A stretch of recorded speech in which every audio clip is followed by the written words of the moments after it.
So we're here towards the end of this discussion in the Gemara. We didn't exactly finish, but we're coming to an end.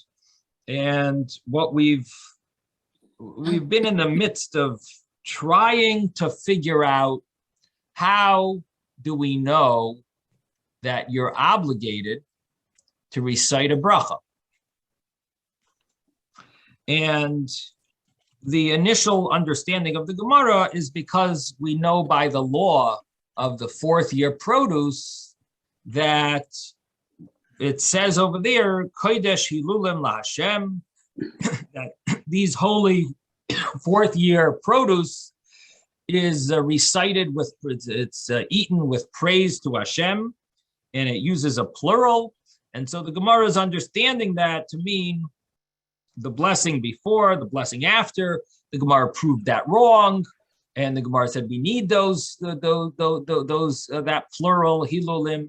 But then the Gemara comes up with ways of maybe at least one of the plural hilulim, one of that praises that it says is to tell us about a bracha. And that's where we had a kal v'chomer, the a priori argument, where at least if you have one extra word of praise to Hashem, it refers to a bracha. And if you have to recite a bracha after, for sure you have to recite a bracha before. That's what something that we mentioned to teach us one method of trying to prove that you need to recite a bracha, both before and after. So one would be from the word hilulim, the plural, which one of those hilulim is extra, and then you would use a kal v'chomer to learn the other one. Then the Gemara said that that would work only according to one way of learning. If you learn the other way, it's not going to work. And in other words, that only works if you hold neta revoi, that the laws of the fourth year apply to all fruits, but it doesn't work if you learn kerem revoi. If you learn that it only applies to grapes, then you don't have any extra hilul, no extra word. Then the Gemara said that, well, the Gemara said that you could, there is an option where even if you hold it only applies to grapes, it would apply only to, there's a way to learn grapes that it only applies to grapes from an alternative teaching. And therefore you would have the hilul extra because you could learn it from what's called a gzeira shava. And learning from a gzeira shava would allow you to learn that it applies only to grapes. The fourth year produce applies only to grapes. You could learn that from this alternative way, and then you have an extra word, an extra hilul, praise to Hashem, and that would teach you the obligation of reciting a bracha. And then the Gemara said that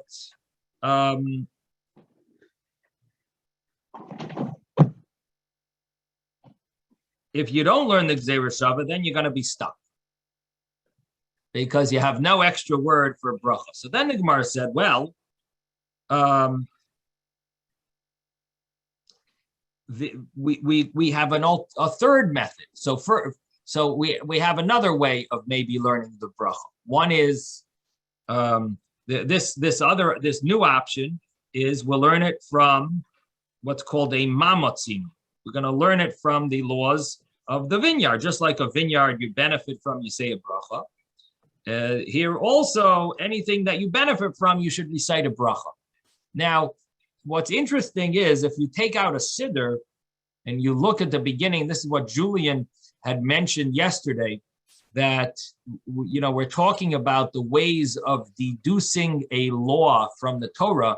So we have kal v'chomer, which is one of the methods that we used here to teach if you can learn the beginning bracha from the end bracha through using this a priori argument, kal v'chomer. We also mentioned the gzeira shava here because we said the word tevua, it says twice, and it could teach you from that method that you could learn and you don't need the word hilul to teach you that it only applies to grapes, that you could learn it from a gzeira shava. That's the second method, how to deduce laws from the Torah.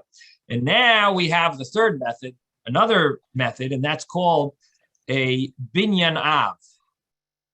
Binyan av means like a mamatzinu. It's the same idea as what we're calling here a mamatzinu. We're learning from kerem, and then we're going to learn from a kama, and then we're going to try to combine the two and learn from both of them together. So I'm going to start reading it inside, but I'm just sharing with you that now when you say in the prayers, in the beginning, right before you say Hoidu or Baruch Shah or Mizmar Shir Chanukah Sabayis David, right before you start the morning prayers, there are some preliminary prayers. And in those preliminary prayers, there's the statement of the Beis Medrash of Rabbi Yishmael,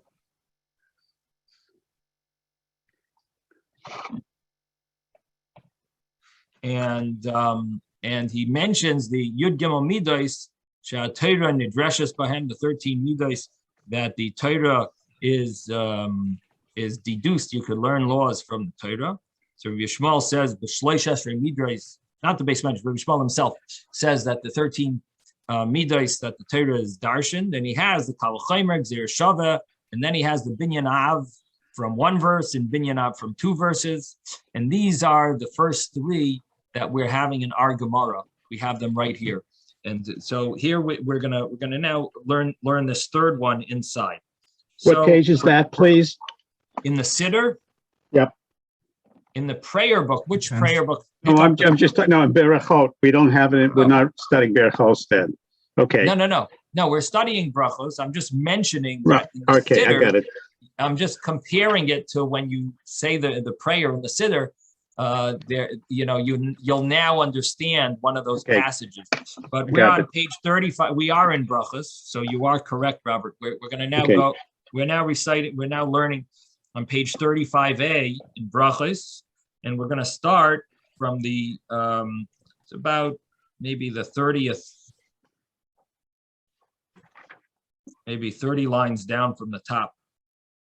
Rabbi, yes, I asked the question yesterday. I'm still fuzzy on the logic of the Kal V'Chomer.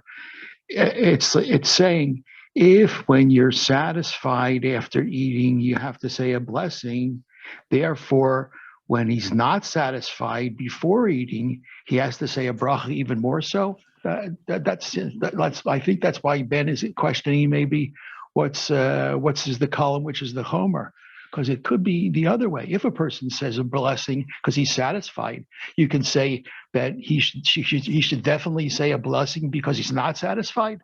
That doesn't make any sense. It should be the other way around. If he says a blessing when he's satisfied, that doesn't prove anything regarding his eating when he's not satisfied. It should be you know what I'm saying? You follow that? Right.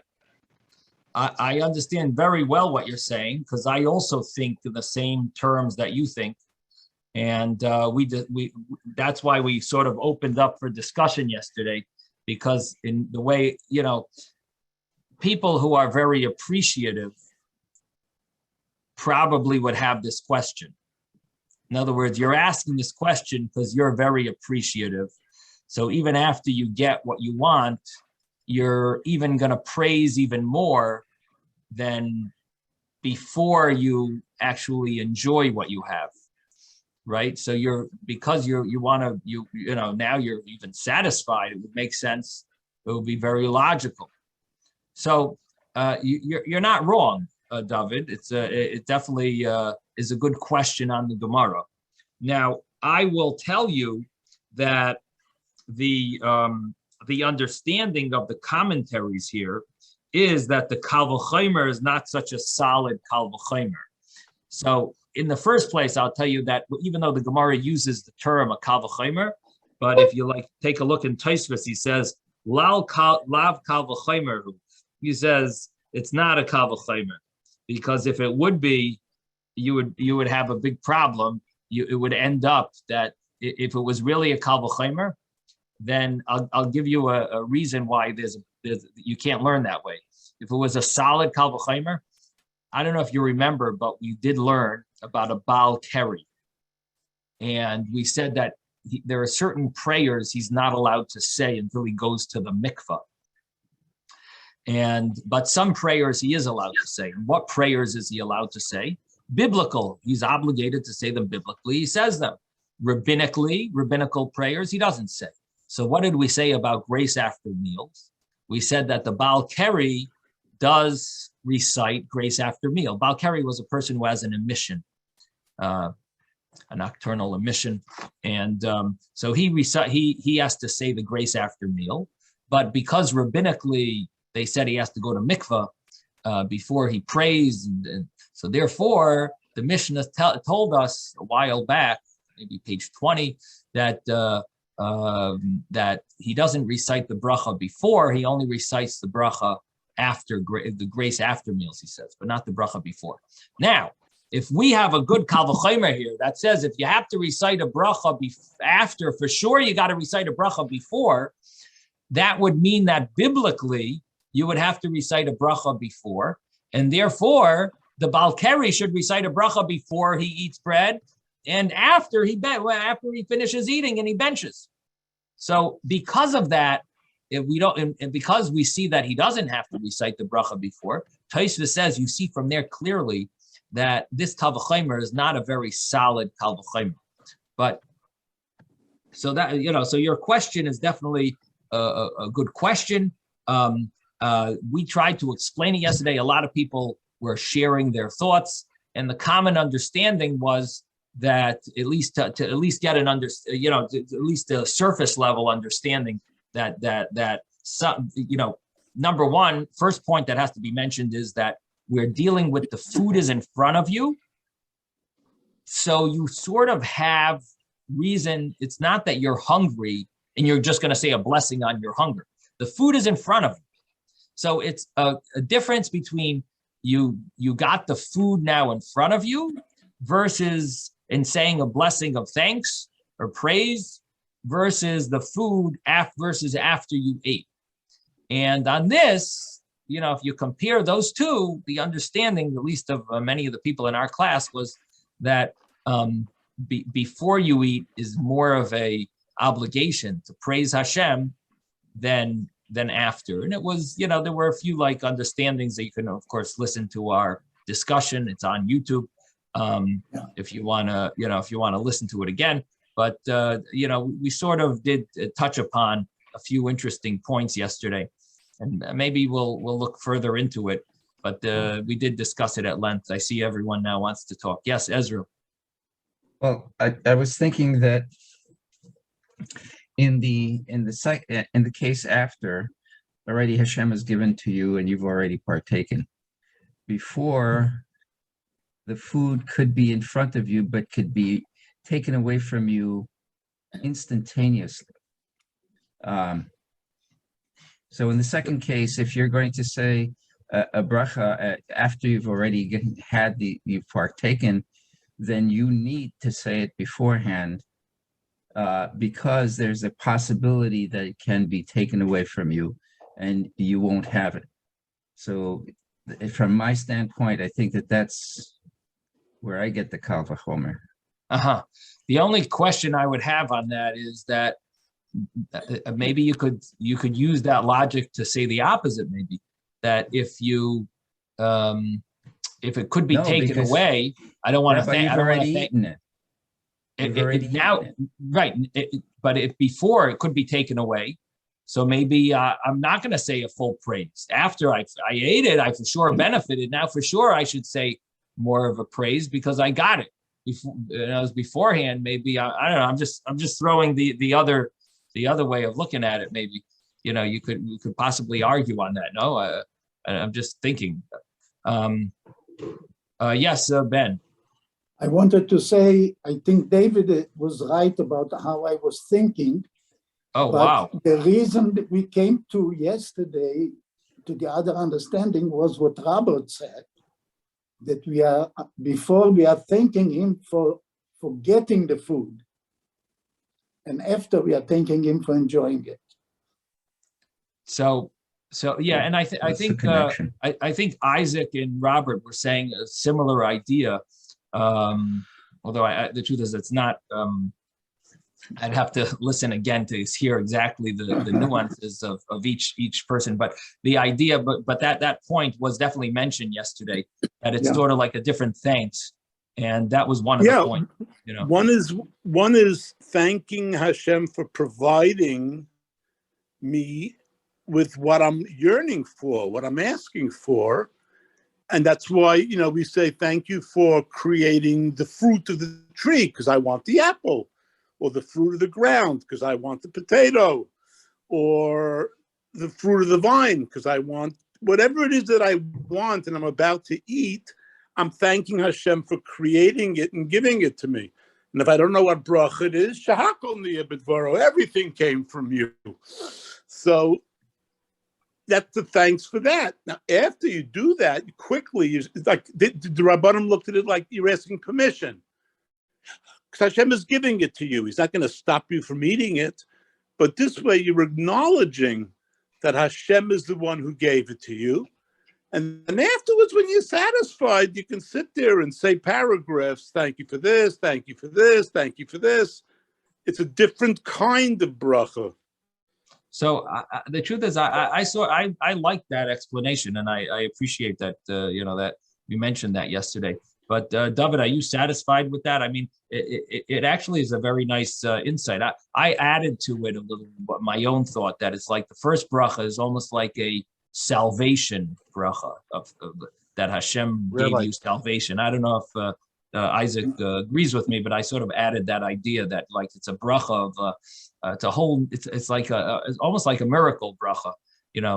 Thanking Hashem brought me mamish. You're saving me from my hunger. You're giving me, you brought me, you created this thing. The bracha afterwards is a thanks, the bracha of thanks, but it's not in the same league as a bracha where Hashem brought me, where Hashem has created salvation for me, that he's going to, explain. Robert brought it up first, but Isaac expanded on it.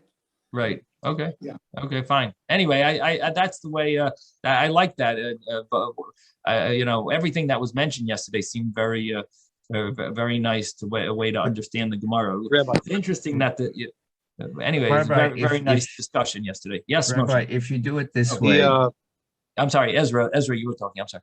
yeah, Rabbi, if you do it this way, then basically you're saying the two brachot can be nifradim. They're separate from each other. And in the way that I'm trying to understand it is that the kal vachomer is, if this is so, then all the more so you should do this with this in the same relationship. Mm-hmm. It should be a similar bracha. You're saying the No, what bracha I'm should saying be is similar. it's dealing with the same subject in the way that Isaac explained it, and the way that you added to it. You're basically saying these two things can be separate. We're sort of changing them around, and you want both brachas to be in the same style, the same, or in parallel, so to speak. Right. Okay. Good question. I think that's a One good is question. before you eat. One is before you eat, and one is when you're satiated. You're not going to get into long speeches when you're hungry. I'm not talking about. Well, I would just. I like the question, Ezra. I would just say that it's logical if God is expecting us to recite a bracha before and a bracha after. It's logical that each bracha there's a sort of like a expectation of that bracha. Now, if they're both the same, maybe Hashem would say, well, one is enough. I don't need you to do both. So maybe it is logical that they should be slightly different. They're both praising Hashem, but if Hashem is expecting two praises, I think it's logical to say that the one before is about providing the food, and the one after is about being thankful, enjoying the food, enjoying it, or thankful for it. So I could see, I see it. It's not such a, in other words, I think the question is a good question, but I think the answer is that, I think it's answered if you think of it that way, that like, why does Hashem really want twice? Isn't it enough that we say it once? And I think that might answer the question. Yes, Moshe. The whole purpose of the berachot, before we eat, is to elevate the food to a higher madriga. We're elevating it. We're Okay. supposed to elevate the food. So so you're saying the first bracha, that's a good point. We're giving a kedusha. Right. We're elevating. So you're saying the first bracha is a little different than the second bracha in the spiritual sense. That's right. There's a difference between. Interesting. That's a good point, Moshe. I like that. So we have to now think about that. The first bracha still different. Yeah, it's different, but that adds a new dimension to our to our understanding of this Kal V'chomer now. So the bracha before is having a spiritual effect on the food and elevating it. That's a nice point. But the that would be like a Kal V'chomer, that if you have to recite a bracha after, which is just thanks, for sure you should recite a bracha before, which will have a spiritual impact on the food. I guess it adds a little to the Kal V'chomer. Anyway, I think about that. You'll enjoy it more after. Okay, Susan. You all were talking yesterday about being hungry. I'm not hungry almost ever, and that's one of the problems. It's a habit and it's not a good habit right now because I'm overweight. So this thing of saying thank you because I was hungry. In other words, we're not really hungry anymore. Susan, let me just cut you off. Let's just talk about not yourself. Let's talk about if a person, All right. So if a person doesn't get hungry, you're wondering if they have to recite a bracha. That's your question, right? Yes. If a person is not hungry, let's say for whatever reason, they don't have an appetite. Correct. If a person doesn't have an appetite and they eating just for health. Out of habit, they're eating for health reasons, would they have to recite a bracha? Don't they still have to say a prayer? A bracha if they're not hungry. That's a good question. I would think so. I would think that they would still have to recite a bracha. I don't have that problem. But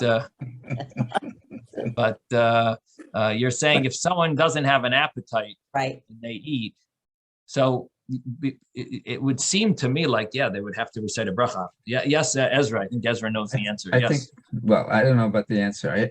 I would think that before you eat anything, you have to make a bracha. That's the first thing. The second thing is if you don't eat the equivalent of a kazayit or any amount of that, and beyond that, there's no after bracha.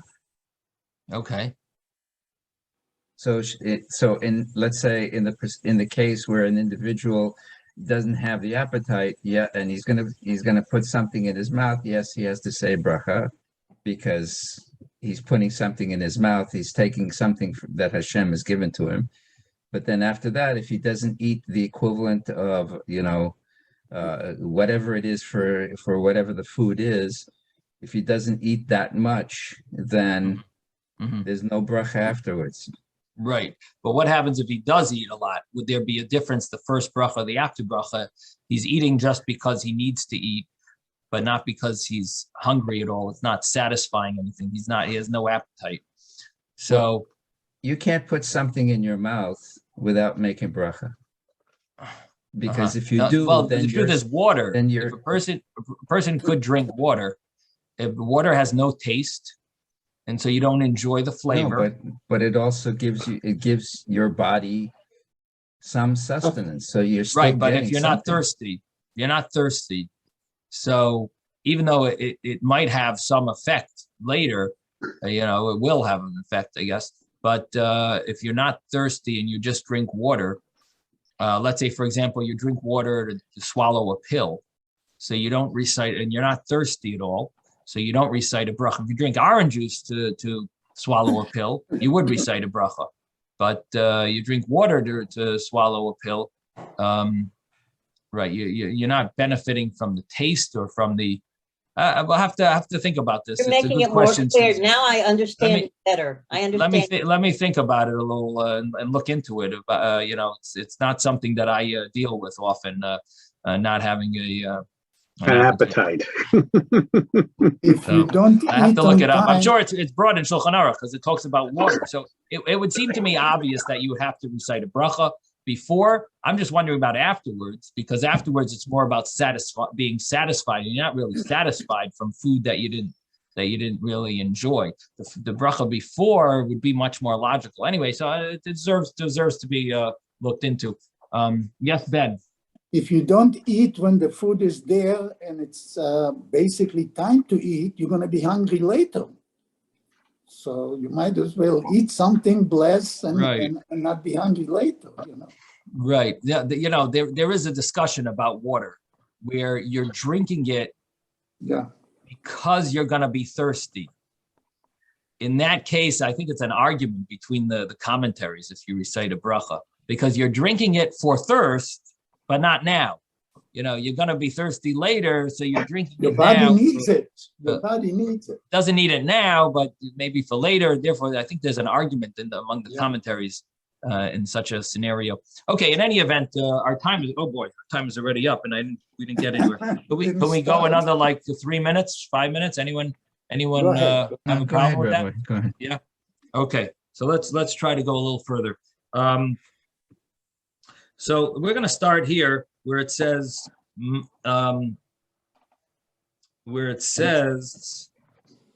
Ashkechon. The last word on the line is Ashkechon Kerem. We find the law that you recite a bracha by a vineyard. Sharminin minayin. How would we know other species besides grapes that you would have to recite a bracha? Because again, we're learning that in this case of the fourth year of the vine, we recite a bracha. We have one extra word there, so it teaches you would recite a bracha. How would you know other species? So the Gemara says, let's learn it from kerem. Yalfmi kerem, kerem davar shenanin. Just like kerem, the vineyard is something you benefit from. Ton bracha needs a bracha. I've called davar shenana. Also, anything that you benefit from, you need a bracha. So the Gemara says, ikala mifrach. Then there you could ask, kerem is unique that it's chayiv. It's obligated in a special gift to the poor called oilolois, and that has to do with certain clusters of grapes that you give to the poor. So it's unique regarding a vineyard that it has that law, and so therefore you'll say that maybe only kerem, only grapes that have a special law of giving the oilolois, which is like the young clusters. Oilol also means young. That means like the young clusters of grapes that you would give them to the poor. Maybe that's why you have to recite a bracha on kerem. It has special laws. You have to give to the poor the grapes. You also recite a bracha on grapes. But how would you know other species would be the same? Maybe that's special. So the Gemara says, let's learn Let's learn from grain. Grain is chayiv in giving. You would say maybe let's learn from grain. Just like grain you benefit from, you have to recite a bracha. Also, all species of fruits, vegetables, you need to recite a bracha. The Gemara says no. Maybe grain is unique because it's chayiv and challah, because it's chayiv to give a certain portion to the kohen. So the Gemara, maybe that's why you recite a bracha on bread, grace after meal. How would you know that you recite a bracha from other species? Maybe that's special. Bread is special because you give challah from it. You have to separate a certain portion for the kohen, has special laws. So therefore you recite a bracha also on bread. But now who says other species? So the Gemara says, then let's learn from the grapes. Kerem yechiach, because there also you recite a bracha. Maybe let's learn from grapes. The Gemara says, no, you can't learn from grapes because grapes are chayiv. You're obligated to give oilolois, right? So v'chazar hadin, in the logic goes back. The uniqueness of one is not like the other. And the uniqueness of this one is not like that one. So each one has their area where it's unique. What's the common denominator of each of them? Davar shenaneh v'ton bracha. You have something you're benefiting from. You have to recite a bracha. Al kol davar shenena ton bracha. Anything that you benefit from requires a bracha, because let's learn from both together. And this is what the term is in the Rabbi Yishmael's teaching called binyan av mishnei ksuvim. We have two ideas, and we're going to learn from both. Let's combine the two. That on the one hand, you can't learn from grapes alone. You can't learn from the grain alone. But let's combine the two and say, just like those two things, you recite a bracha. Here also, any other species, you recite a bracha. The Gemara asks, you can't learn from the common denominator of both of these because there's something unique about both that they both have in common.